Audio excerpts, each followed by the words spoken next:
If you think cleaning your desk is working, you are falling for the most dangerous trap in productivity. You adjust the monitor. You align the pens. The lighting is perfect. You feel ready. But deep down, you know the truth. You aren't working, you're hiding. We analyzed the journals of chronic procrastinators and compared them against elite performers to find the pattern that separates the busy from the effective. It took weeks of digging to find the invisible wall.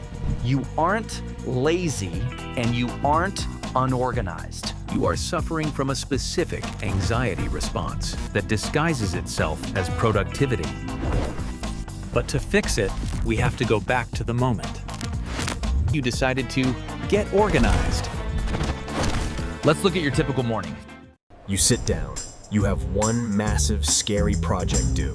Let's call it the beast. But before you tackle the beast, you notice the stapler is crooked, so you fix it. Then you check your email, just to clear the deck. It feels good. It feels responsible.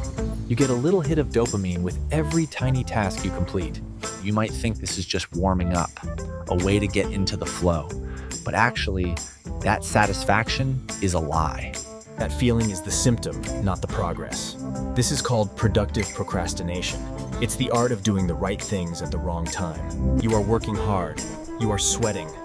But you are moving sideways, not forward. You might think the solution is simple discipline.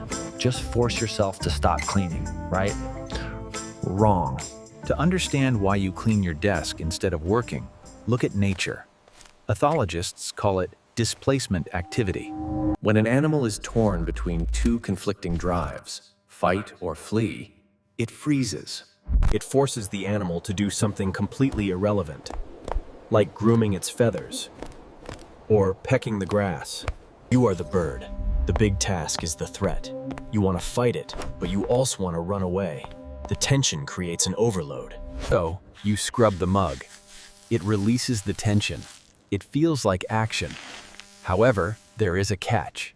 Humans aren't just birds.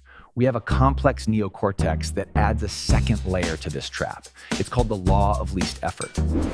Your brain is an energy conservation machine. It craves certainty. The big task is ambiguous. It's hard. Cleaning the desk offers a guaranteed reward. You clean, it gets clean.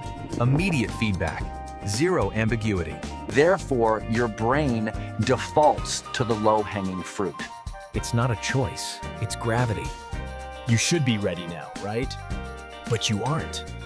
You're actually more stuck than before. Why? Every time you choose the low-value task over the high-value task, you send a signal to your amygdala. The big task is dangerous. Avoiding it kept us safe.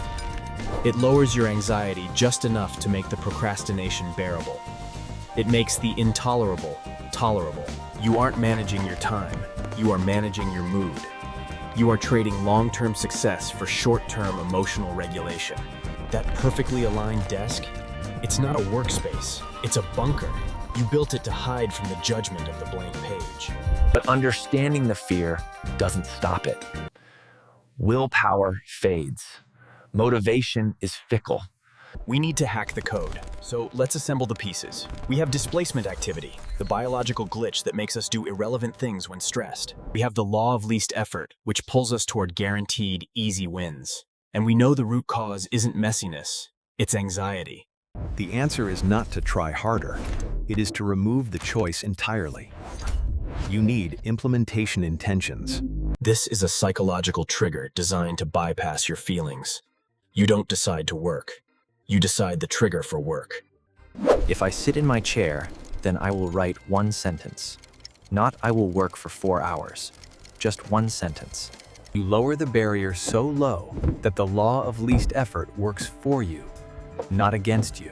The goal isn't to be busy. The goal is to be effective. So, here is the question for you. What is your specific displacement activity? Is it cleaning? Is it checking analytics? Is it researching gear you don't need? Tell me your trap in the comments. We read the logs. We want to know. And if you want to know how to structure that deep work once you finally start, click subscribe. That's the next investigation.